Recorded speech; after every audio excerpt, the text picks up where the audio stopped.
Sebab kita orang memang terpaksa, kita dah tak ada penglihatan. So option lain kita orang kena mengaba jugalah kan.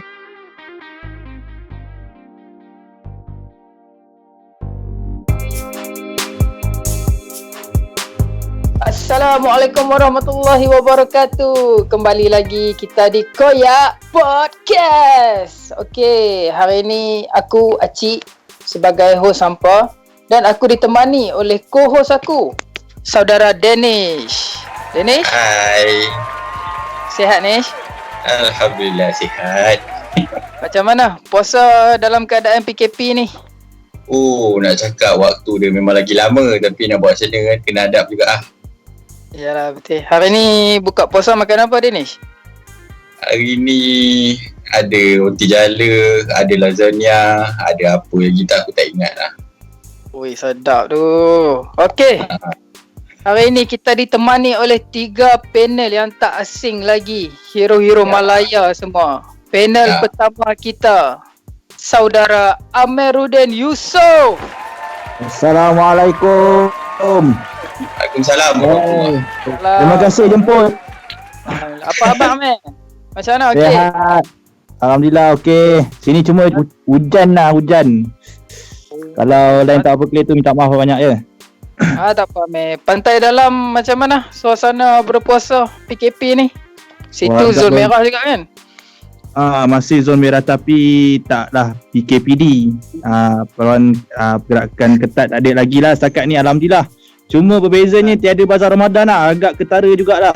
Selain tu tak ada lagi wirid-wirid Ramadan macam tarawih apa, tak ada, memang cukup berbeza lah. Yalah betul. Satu dunia merasakan kelainan di Ramadan 1441 ni. Okey, saudara Danish, perkenalkan panel kedua dan panel ketiga ada kita Danish. Wow, panel kedua kita tak lain tak bukan Abdul. Yo, what's up geng? Ya, macam Abdul, ada okey kan hari? Ini okey. Okey ya. Boring sikit lah. Biasa. Tak single lagi. Lagi. Follow IG. IG nama apa IG? Dapat. Teruskan. Okey. Panel ketiga kita. Ini pun boleh tahan macho, boleh tahan handsome. Saudara Fendi. Ya, Assalamualaikum guys. Waalaikumsalam. Okey Cik, teruskan Cik. Okey, tajuk kita hari ni menarik, sangat menarik. Tajuk kita adalah kisah orang buta meraba. Mesti hampa tertanya-tanya kan, raba apa tu? Siapa tu? Tapi sebelum aku mulakan podcast ni, tolonglah, okey, tekan like, subscribe dan yang paling penting share. Dan kami juga ada page Facebook kami serta Instagram kami bernama Pantry Gelap. Jadi bolehlah, okey, sudi-sudikan singgah di sana dan tekan like. Terima kasih. Okey, bismillahirrahmanirrahim. Tajuk kita malam ni memang menarik dan aku mulakan tajuk kita malam ni dengan Braille.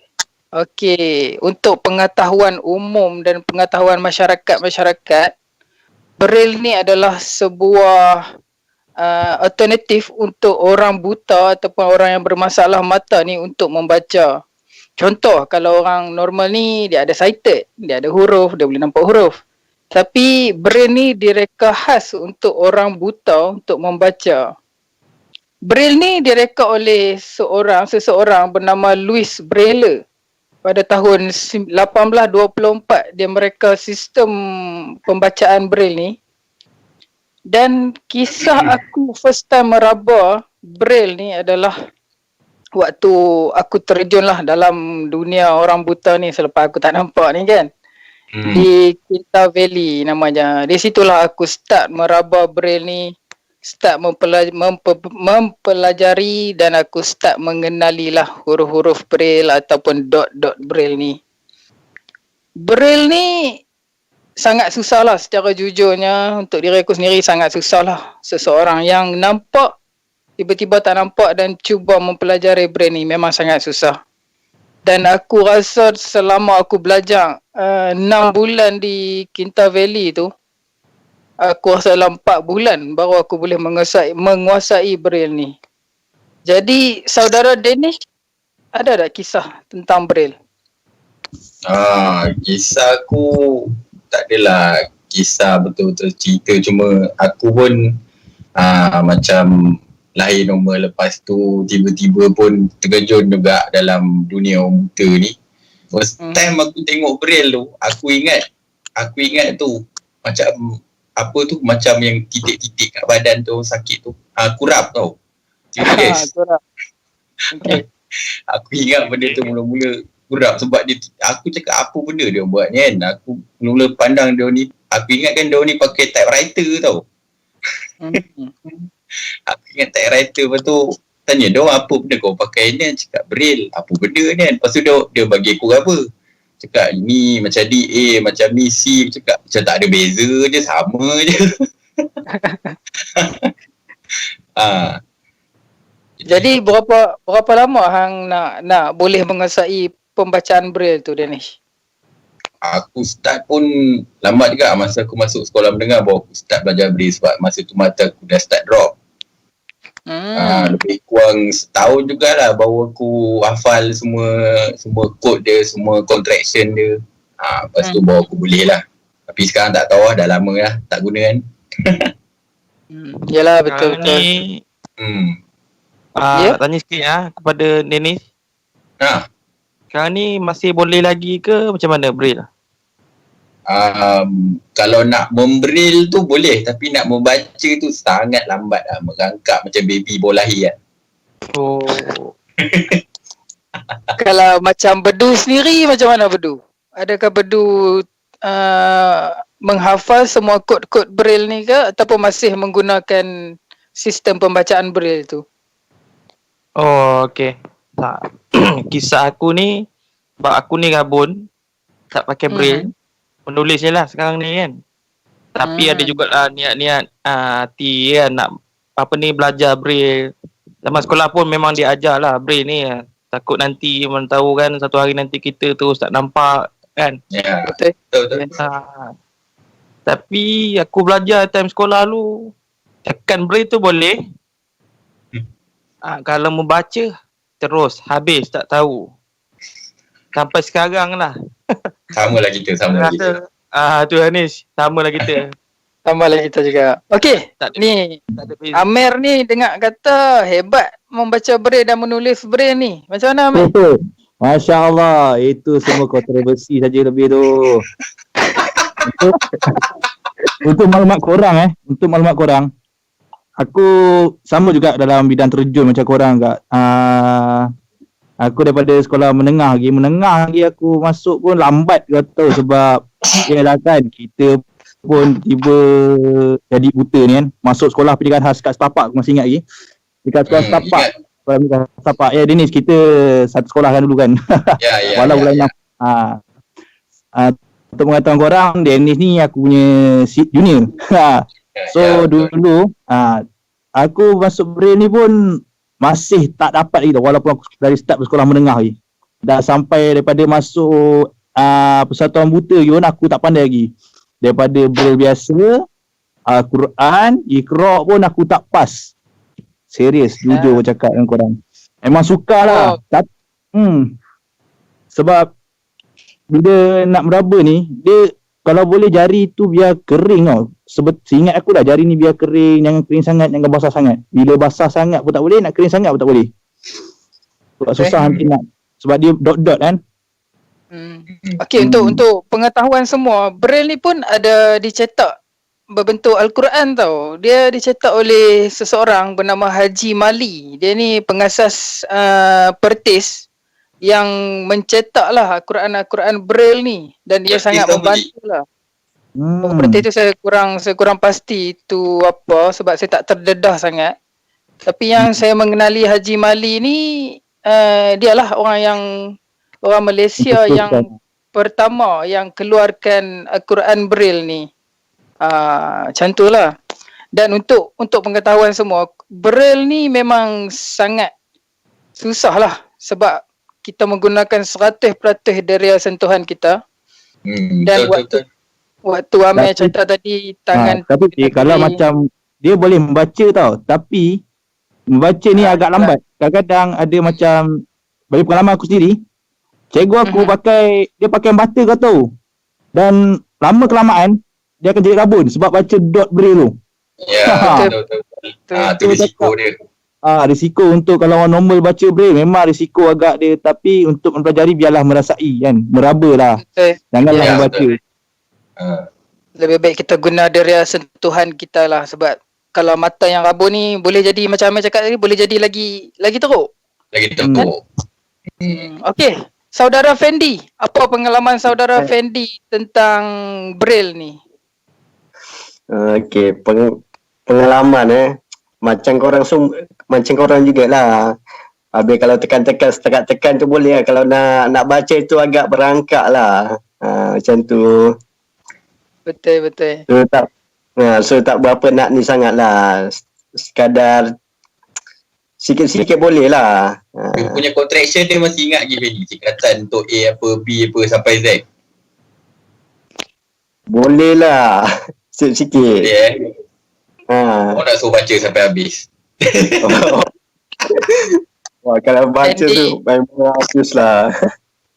Fendi ni dulu belajar sekali dengan aku dekat Kinta Valley. Kinta Valley ni adalah sebuah tempat yang seseorang yang baru tak nampak dan dihantarlah ke situ untuk belajar asas-asas Braille ni. Jadi Fendi, Kinta Valley ni dekat Ipoh, dekat Lembah Kinta tak silap saya. Betul ke Fendi? Betul, guna rapat. Gunung Rapat. Betul. Jadi korang kalau jumpa dot-dot di lift, di mana lagi Danish? Selalunya di lift lah kan? Biasa tu. Selalunya itulah tulisan Braille. Korang jangan salah faham. Itu bukannya jerawat ke apa ke, tapi itu memang khas untuk orang-orang tak nampak macam kami lah, untuk membaca lah dalam bentuk Braille tu. Jadi saudara Danish, ya, saya. Kamu rasa okey. Macam kamu rasa Braille ni membantu tak untuk seseorang yang ingin membaca tapi dia malas belajar? Macam mana tu Danish? Ada juga aku jumpa orang macam tu. Dia teringin membaca tapi dia malas nak belajar Braille sebab dia kata susah. Apa pendapat hang Danish? Kalau bagi pendapat aku, belajar apa-apa pun mula-mula pun memang dia start pada susah. Tak ada orang start belajar tu pun boleh pandai kan. Tapi bergantung pada effort jugalah. Betul. Kalau akulah. Macam hang Bedu? Hang masih ingat tak Bedu? Dot-dot semua tu. Kalau sekarang ni memang tak ingat terus lah. Ingat huruf A, dot satu. Tu je ingat. Yang lain tak ingat. Okey, saudara Danish, mulakan dengan topik kita yang kedua. Okey, cerita yang kedua. Okey, tajuk kita yang kedua adalah cerita di sebalik kisah meraba ni lah. Okey. Nak suruh aku start dulu Okey. Teruskan Danish, teruskan. Alright. Okey. Okey. Pasal meraba ni kalau nak ikutkan banyaklah kisah dia, tapi first kali aku beritahu kita orang ni meraba bukan sebab nak ambil kesempatan dekat atas orang ke apa ni semua sebab kita orang memang terpaksa, kita dah tak ada penglihatan, so option lain kita orang kena meraba jugalah kan. Okay, ni antara salah satu kisah aku lah. Aku ingat time tu aku nak pergi basking lah. Benda ni berlaku tahun lepas ke 2 tahun lepas macam tu lah. Time tu aku nak pergi basking. Aku biasa lah pakai baju, pakai seluar apa benda semua. Aku keluar and then aku buat macam biasa, aku start basking. Lepas tu bila member-member aku semua jalan dengan aku, biasa dia pegang bahu kan, jalan-jalan belakang kan. Dia orang perasan dekat baju aku ni macam kita kan boleh raba macam mana baju tu terbalik ke betul ke kan. Dia raba benda tu, raba macam cakap terbalik ni, baju pun terbalik ke? Cakap mana ada, memang macam ni lah baju dia. Aku memang time tu memang tak sedar dan aku yakin, confident gila aku pakai baju tu betul tau, tak terbalik tau. Lepas tu diorang pun diorang biar je lah, diorang biar. Memang satu hari tu, pendekkan cerita, satu hari tu aku pakai baju terbalik. Aku perasan masa dah habis basking, masa tu dah balik lah nak naik Grab masa tu. Aku saja belik-belik sekejap baju aku ni. Aku belik-belik kiri kanan. Lepas tu aku perasan kat belakang ada macam satu benda terkeluar kalau baju kita terbalik tu kan. Betul, dia punya tag tu. Dia punya tag tu. Aku perasan kat belakang cakap, aku pakai baju terbalik ke daripada tadi? Aku tak perasan.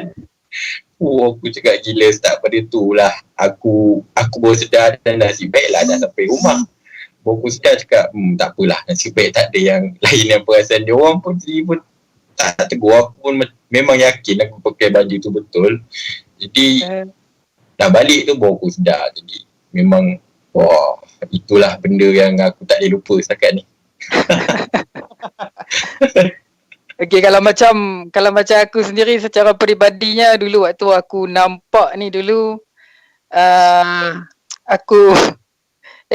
waktu aku tak nampak ni aku selalu ada masalah dengan eskalator lah. Korang tahu eskalator di dalam mall tu ada satu turun dan ada satu naik. Ya. Waktu kita nampak dulu, kita boleh tengok yang mana satu naik, yang mana satu turun. Betul tak? Betul. Jadi masalah aku secara peribadinya lah, kalau aku pergi mall ke yang ada eskalator ni ke, memang kalau aku pergi tempat-tempat tu aku akan raba dulu dia punya, orang kata apa, tempat kiri kanan dia tu, yang tempat pegang tangan tu.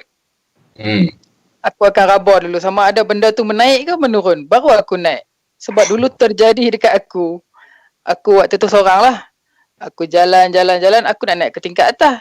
Tiba-tiba aku naik, benda tu menurun. Lalu aku berlangak. Orang yang nak turun tu berlangak terantuk kepala dengan aku. Dua-dua jatuh dan semua orang gelap. Time tu dekat mana, Cik? Dekat Sungai Petani juga. Oh, Sungai Petani. Time tu cakap, ya Allah. Allah aja yang tahu perasaan malu tu. Bayangkan yang aku terantuk tu pula dengan perempuan. Pak perempuan tu pula tepi dia power. Rasa macam mana? Baru nak tanya, ingatkan jadi cerita pandang pertama ke apa? Tak. Tapi lepas pada kejadian tu memang kalau aku seorang ke ataupun dengan ramai-ramai kita yang ada masalah mata ni, memang kalau aku jumpa eskalator memang aku akan lepak lu tepi tu, buat main telefon lu, tengok orang turun ke naik, ataupun aku pergi raba sendiri baru aku naik. Tu lagi kisah aku. Respon orang tu macam mana masa kau terlanggar tu? Dia marah ke, dia macam apa ke? Dia cakap aku gila punya lelaki, dia kata aku punya lelaki. Boleh bayang kata tu. Dengan orang yang, apa bayangkan waktu nak turun tu ramai belakang yang sedang turun tu, dan aku pula pergi langgak dia, tiba-tiba terantuk kepala dan dua-dua tergolek jatuh. Lepas tu perempuan tu bangkit, dia kata hang gila kau weh, dia kata gitu kat aku. Aku macam sorry aku tak nampak. Oi, macam bayi tak bergaduh tu. Tak, tapi aku lepas pada tu aku explain dah, aku tunjuklah kat kuasa aku, kat OKU aku kan, aku cakap dah aku ni itu penting tu. Lepas tu baru dia memahami lah, dia pun minta maaf dan aku pun minta maaf, dan benda tu berlalu lah. Tapi impact dia tu sangat-sangat terkesan lah kat aku, sebab time tu ramai gila orang yang gelak kat aku. Apa boleh bayang trauma. Okay, macam hang betul, ada peristiwa-peristiwa menarik tak yang hang masih ingat tentang meraba ni betul? Kalau aku ini bukan dekat aku sajalah, kat semua orang yang buta rambut kan. Ini biasa terjadi di kedai makan lah. Kedai makan ini kalau bagi pendengar kedai makan ni, fahamlah, bagi yang contohlah kan yang tak nampak terus ni kan, diorang ni akan meraba kan. Contoh korang letak air tak bagi tahu, diorang akan cari.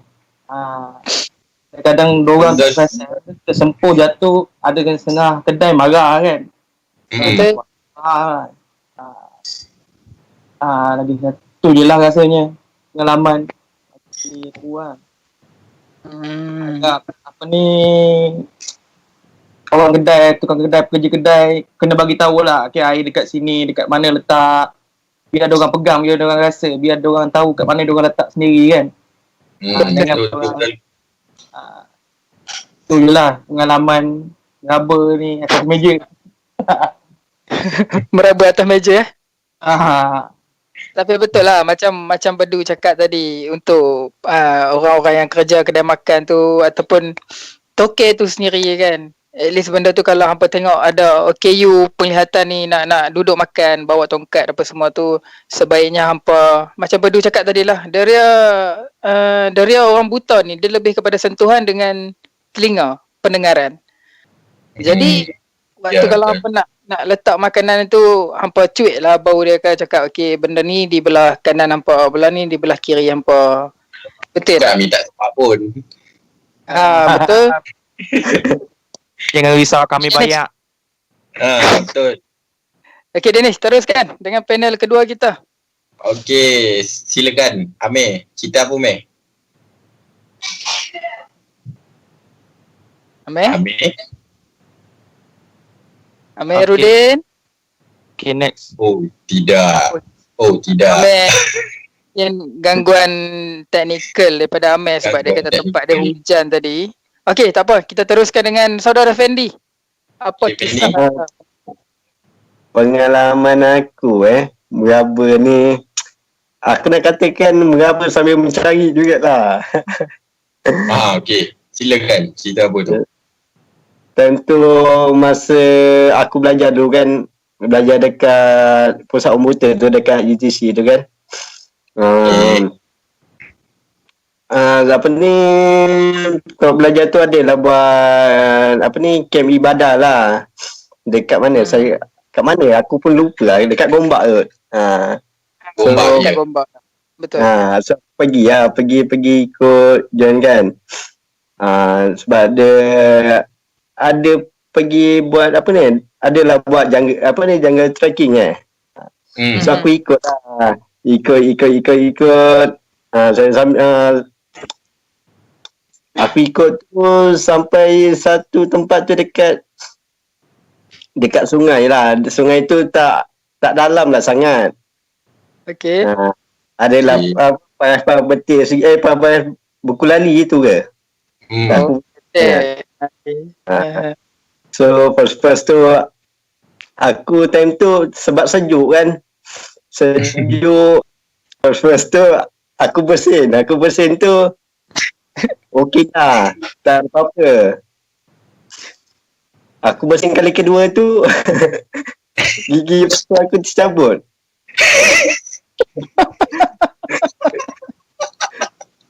Tercabut tu macam mana? Terhantuk kepala dekat orang gigi tu ke macam mana? Bersin. Oh memang pakai gigi palsu lah. Sebab time aku accident dulu kan, memang bahagian gigi ni retak. So ada bahagian gigi ni satu ke dua tak pastilah. Doktor adalah buat dia patahkan lah, sebab dulu time aku koma tu doktor adalah sedut nak buang kahak lah, nak bagi susu lah, dekat bahagian tekak ni pun ada kena tebuk juga. Jadi aku dengan siapa? Aku dengan Amir kot. Time tu aku senyap Amir. Amir tanya aku, kau siap apa siap? Aku tak ada tak ada apa-apa mula tu. Kali kedua aku cakap Amir, tolong aku ya apa? Aku cari cek gigi palsu. Sebab time tu aku bersin tu tak ada apa-apa tau. Time aku bersin tu tak ada apa-apa. Kira aku tutup lagi.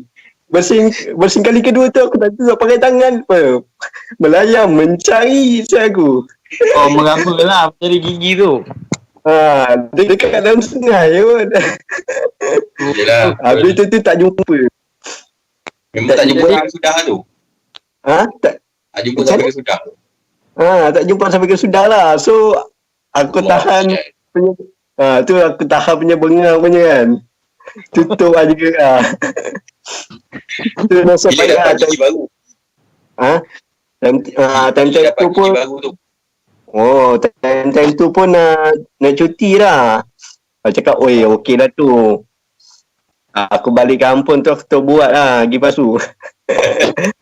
Aduh. Jadi Semua aku kawan. rasa mungkin ikan tu dah pakai dah gigi palsu Fendi. Kita aku tak Fendi. tahu lah. Yes, saya. Tanya Fendi. Maknanya kau dengan Amir tu meraba lah cari gigi kau tu. Mengapa lah. Berapa lama kau meraba dalam air tu Fendi? Buat setengah jam tu aja. Aku cakap, Apa tak jumpa apa lah. tu. Aku redha je lah. Tak jumpa kan. Kecil. Redha. Kena tebalkan muka kan je. Itulah sumber sedikit lah pengalaman aku mencari. Menarik Fendi. Menarik. Aduh. Jadi kat sini kita dapatlah satu pengajaran kan dalam cerita-cerita aku dan kawan-kawan aku yang lain.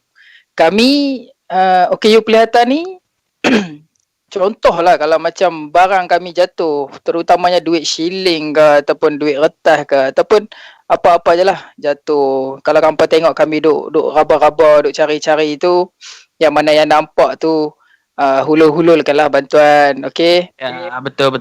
Tolong.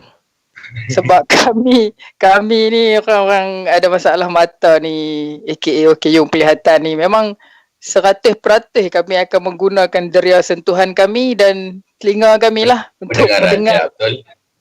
macam duit jatuh tu ke mana, apa semua tu. Jadi memang menarik lah cerita-cerita kawan-kawan aku ni semua. Okey Dinesh, topik kita yang ketiga Dinesh. Okey, topik kita yang ketiga ataupun yang terakhir adalah berkenaan dengan duit shilling ataupun duit kertas lah. Ya. Okay, aku nak share sekali ada satu cerita berkenaan dengan duit ni, boleh? Boleh. Okay, pasal duit kertas ni, okay, benda ni berlaku time aku sekolah lah. Masa tu, satu malam tu kita orang order McD adalah geng-geng dalam 3-4 orang member semua. Order McD, order, dah habis order semua, kita orang pergi ambil barang tu. And then biasalah, driver tu bagi receipt apa semua kan.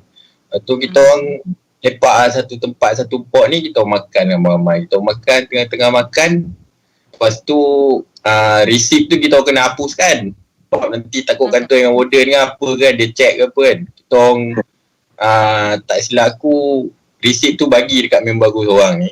Dia bagi, dia koyak kan, habis semua koyak marabaknya masuk dalam sampah. Okay. Lepas tu dah habis-habis makan tu, lepas tu member aku seorang ni yang pegang duit balance ni, yang pergi ambil dengan aku sekali ni, dia perasan dekat poket dia sebelah. Dia buka, dia bawa keluar.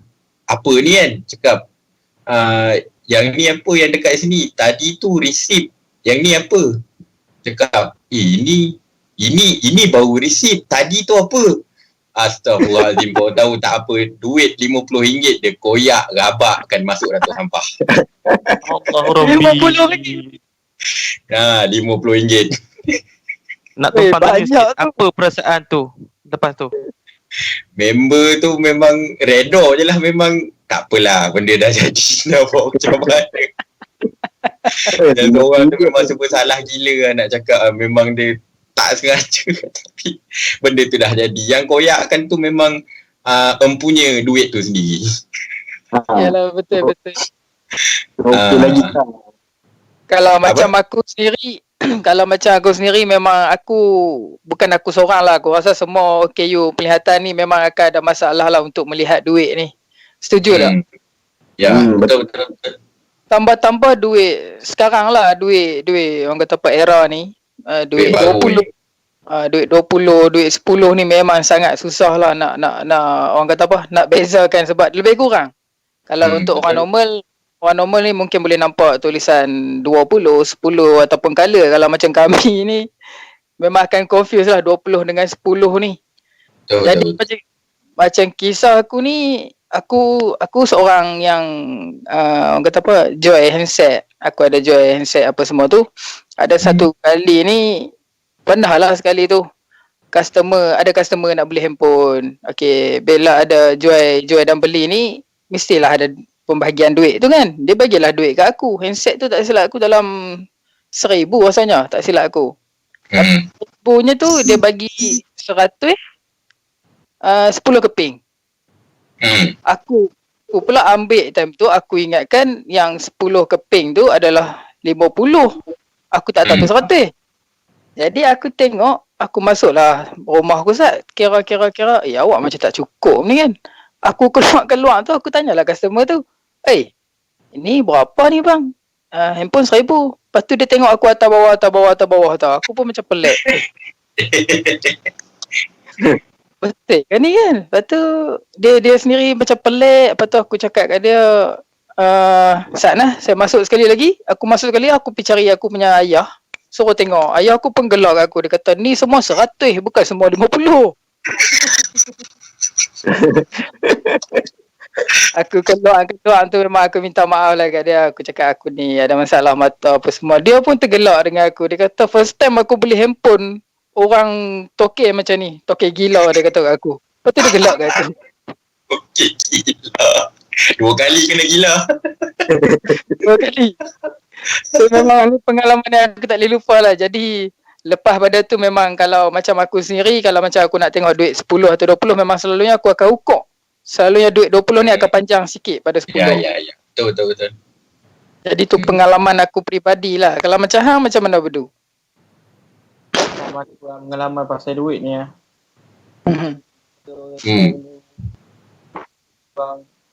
Agak jauh Bedu? Oh. Agak jauh. Okay, Kita ni lebih kurang umur aku 9 tahun, 10 tahun macam tu lah. Dah lama dah. Time tu mak aku ada ni lah, pucuk tanam jual jagung dengan kacang lah. Time tu mesti jagung. Dekat bahagian depan rumah aku ni, dibuat satu pondok lah. Pondok untuk jual lah. Orang lalu lalang boleh nampak. Time tu, adalah jagung tu, tak ingat lah ada berapa tinggal kan. Time tu dalam pukul 1:30, mak aku masak lah dekat dapur. Lepas tu ada orang nak beli, aku pergi tengok kan. Time tu pula panas. Kelemahan aku memang panas lah. Abang tu tanya, jagung ni kalau tempat aku panggil satu ikat lah. Satu ikat tu ada dalam 7-8 pieces lah jagung tu. Okay. Aku jawab, berapa ringgit time tu? RM6 time tu. Lepas tu dia kata nak ambil satu lah. Dia bagi aku bagi dia satu tu, satu ikat tu, aku ambil duit tu. Aku tak tengok pun, memang aku tak nampak duit tu.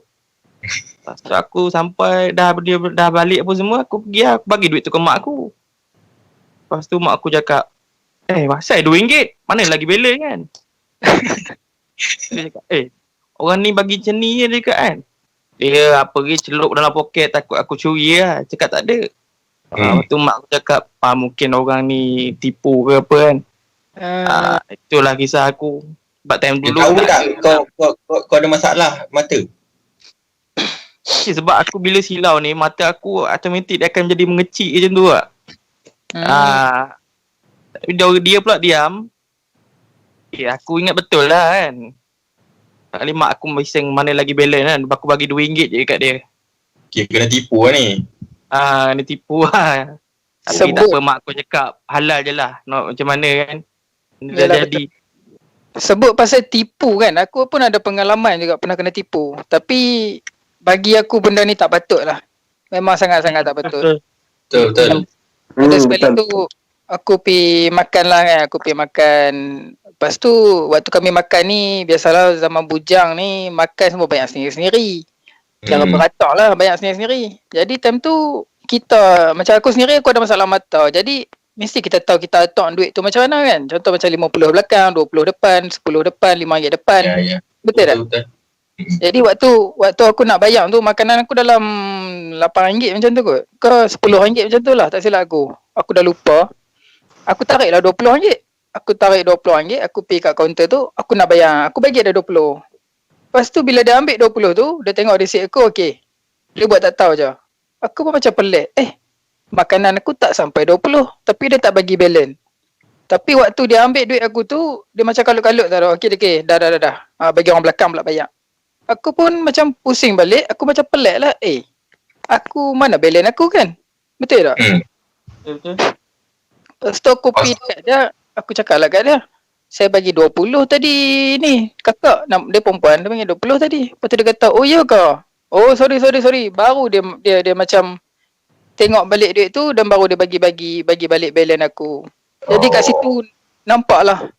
Bila kita bawa tongkat, aku tentu bawa tongkat kan. Bila dia tengok benda tu, dia macam nak permainkan lah. Dia nak ambil kesempatan lah benda tu. Dia ingat kita tak nampak duit tu.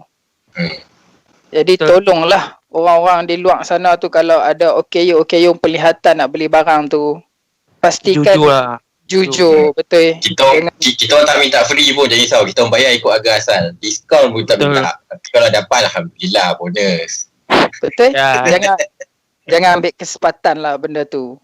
Ya, betul. Okey, teruskan Danish dengan panel ketiga kita. Mana Amir kita ni? Amir tak masuk lagi lah pasal ni. Oh ya. Okey, teruskan. Fendi, ada apa-apa pengalaman pasal duit?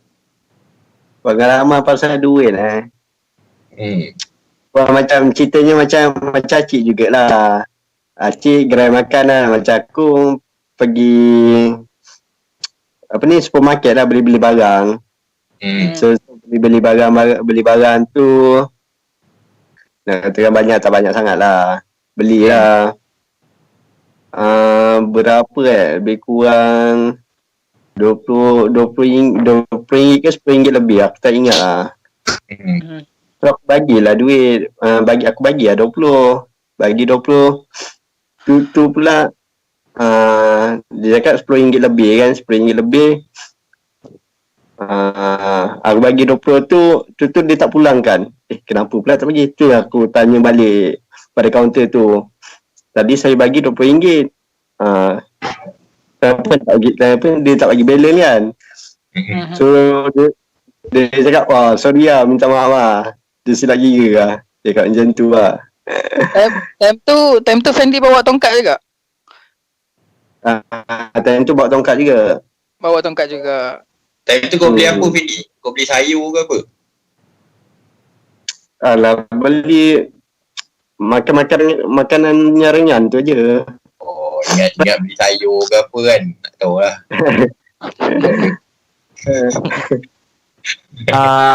Minta mencelah sikit lah, host. Ya, sila. Kepada ni lah, nak nasihat lah sikit lah kepada yang buta ke rabun ke, belajarlah kenal duit, senang. Kalau tak nanti kita ditipu kan.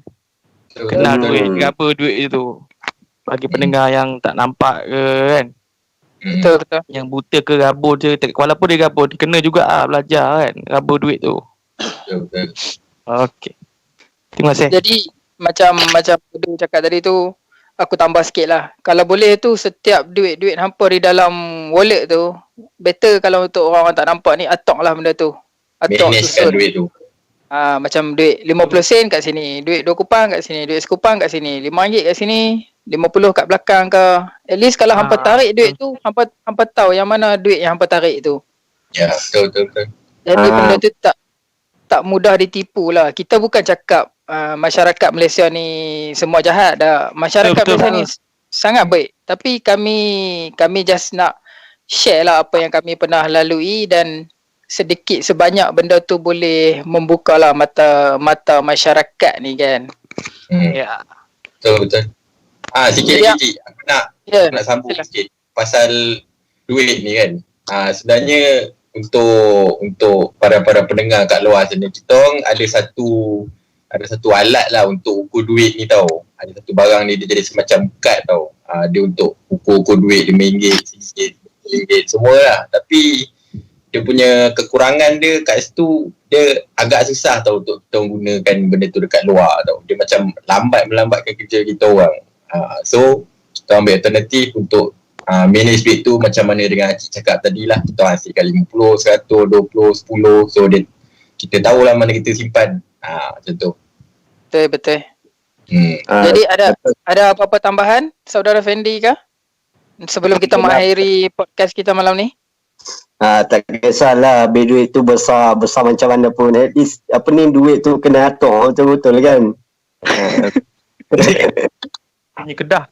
Bunyi Kedah tu kan Tersasul pula. Ada apa-apa lagi nak tambah ke Saudara Bedu? Tak ada dah. Saya tak ada lah. Yang penting rakyat Malaysia ni jujur je lah. Tu utama kan. Walaupun saudara kita hilang ni, tapi tak apalah, nak buat macam mana, bukan rezeki dia lah.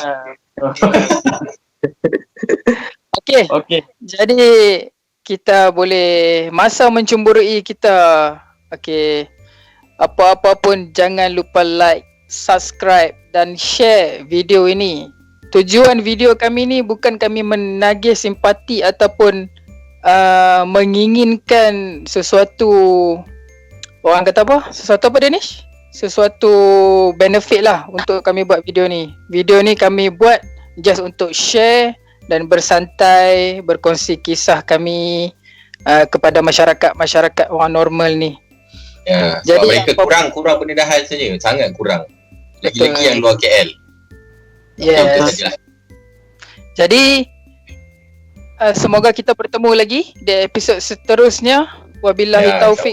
insyaAllah. Assalamualaikum. Selamat berpuasa. Jangan jadi geng plastik hitam ya guys. Ya. Puasa Stay penuh. safe. Waalaikumsalam. Okay, done.